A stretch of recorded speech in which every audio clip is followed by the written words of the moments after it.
If Sharon is the First Lady, I would like to welcome the first man. He's my older brother, Philip, to now share some memories from the family. Philip, ato papakan si Philip.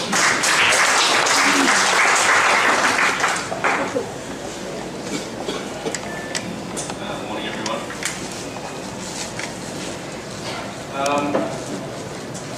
Say thanks for being here.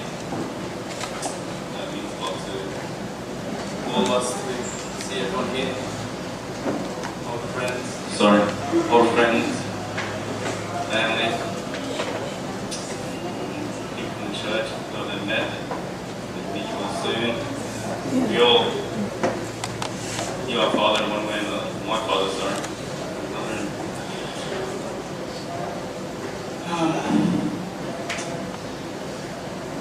You know, my two brothers here, directly related to it. The dad, he had a much bigger family than the church,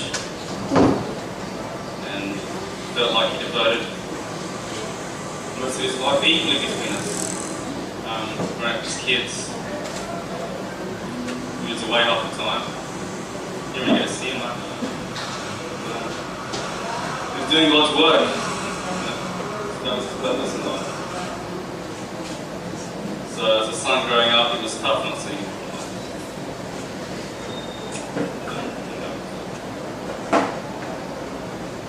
I developed a relationship where I didn't get as close with him as I wanted to. It's tough, but looking back now, the more maturity you get, you realise he was out there doing great good.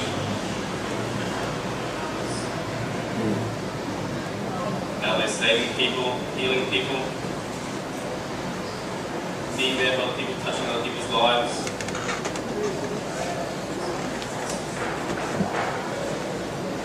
To be honest, I don't think I'll ever meet another man in my life that I respect more.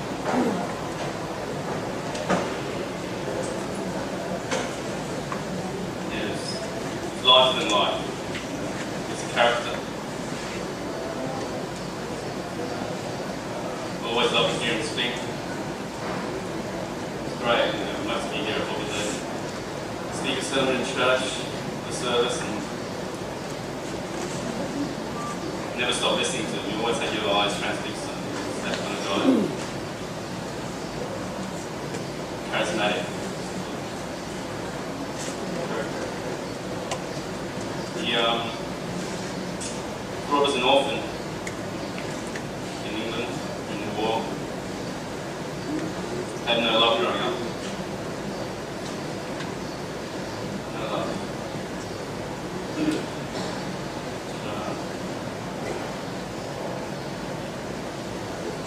Joined the Navy and eventually came to Adelaide. I met this gentleman here. Learn to the Lord. And then on the church with his family, and that's where it found his love.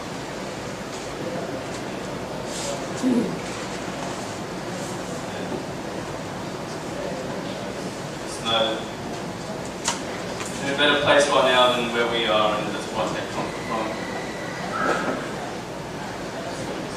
Live his life with purpose. Clear vision of what he wanted to do, which is, I don't think it's very unique, not too common these days. I'm stripped through life, trying to make ends meet, trying to live life selfishly without purpose really, but he had that. Strength to go through with it, courage and love.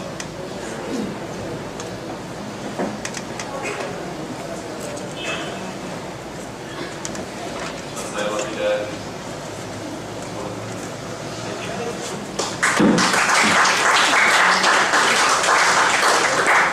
Thank you, Philip. Always were his favourite son.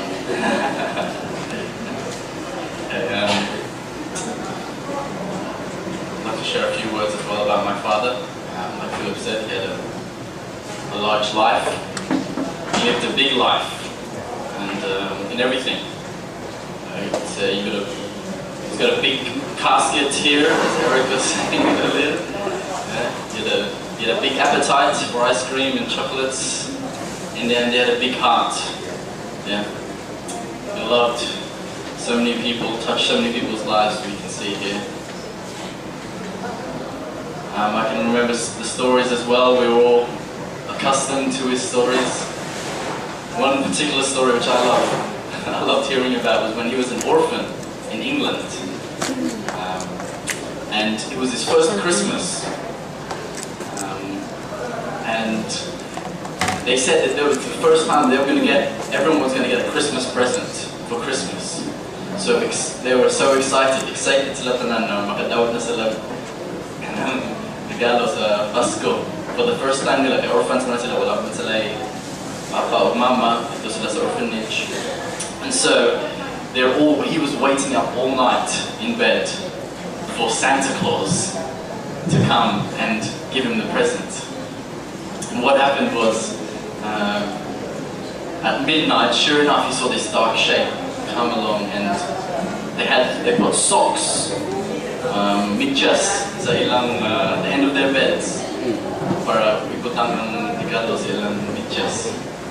And sure enough, this shape came along, and iputang siya regalo. They were putting these things in the socks, and as soon as he left, he woke up and he went and checked the sock and says, and he would just, hey, this is my first gift, my first Christmas. And when he looked, it was a rotten banana.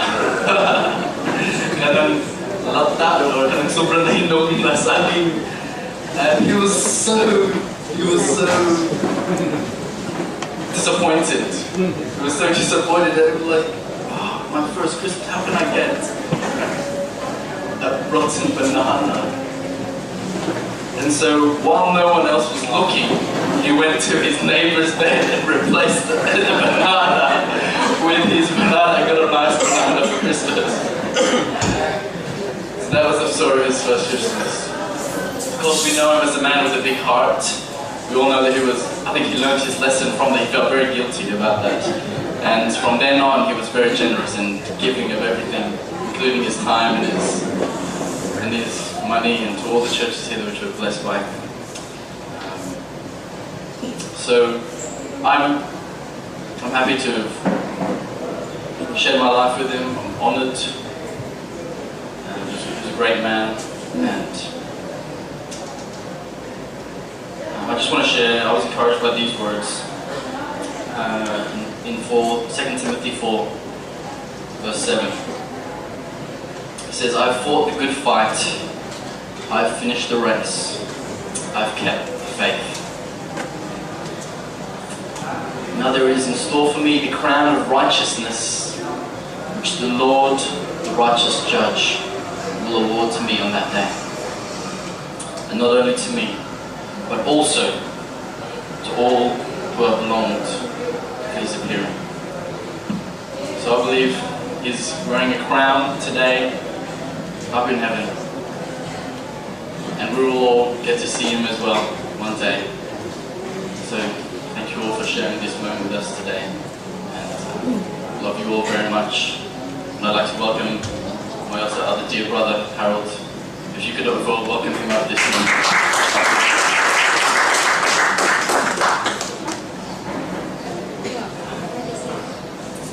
Hi everyone, my name is Harold. I'm the third of the sons here today. Even though Ian said that maybe Philip was the favourite, I always got the best gifts every time Dad came back from my church, so it worked out equally. Yeah, it worked out for Ian. So I feel honoured and privileged to be here today and find everyone to share about my father, godly man. I was a bit hesitant to come up here and talk to everyone because I didn't know if I could handle it. Unlike my father, I tend to keep away from public speaking. being a dad, you've probably been in a lot of meetings where you're probably looking at your clock and wondering when he's going to be finished. I was actually here in Davao last year in October, where we spent some time with Sharon and Gail, my father.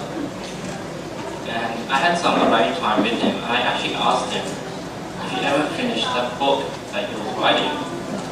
And sadly he said no. And I asked him why, and what I found after a couple of hours of talking to him, we talked about so many different stories that you could add to the book. And before I knew it, Dad actually had to go to sleep because he was getting really tired, but the stories that we were talking about just didn't stop. And we could have talking for years, I think, trying to work out what stories he would like to share in this book.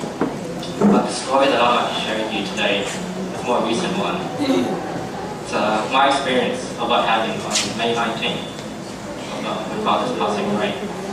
So I actually feel lucky because I called Dad on his birthday earlier that day, and I got to talk to him. I wished him a good health, and I was expecting him to come back to Australia pretty soon. So it wasn't until later that night when Ian called me up and told me the sad news. It was a big shock for me because I talked to him earlier that day and I was expecting him to get better. So I live in Brisbane by myself. Most of my family's down in Sydney with Phil. So I had no one to actually share and talk to. So I went straight to my room. Just like my bed.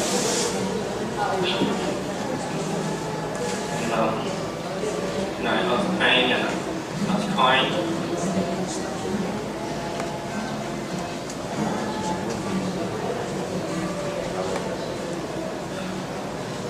So what I did was actually turned on the Christian radio because I lived with other people and I didn't want them to hear me crying coming to my room. I wanted some alone time, I needed to process this information. But what I found was in the radio, the songs that came through were songs of rejoicing and praising God. Song after song, it was just about rejoicing. So my pain, my weeping, eventually turned to me praising God. And I started to get a sense of peace.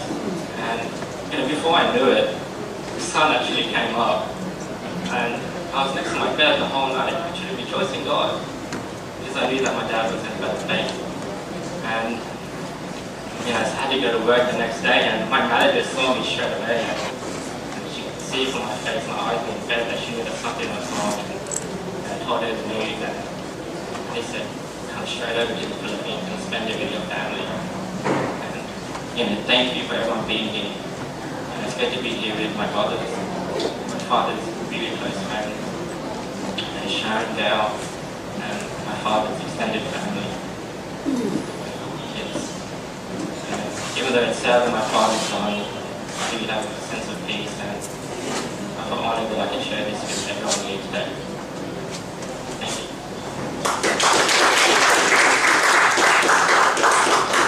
Well done. I don't know what you're scared about. Excellent public speaker. Inherited some genes, good genes probably.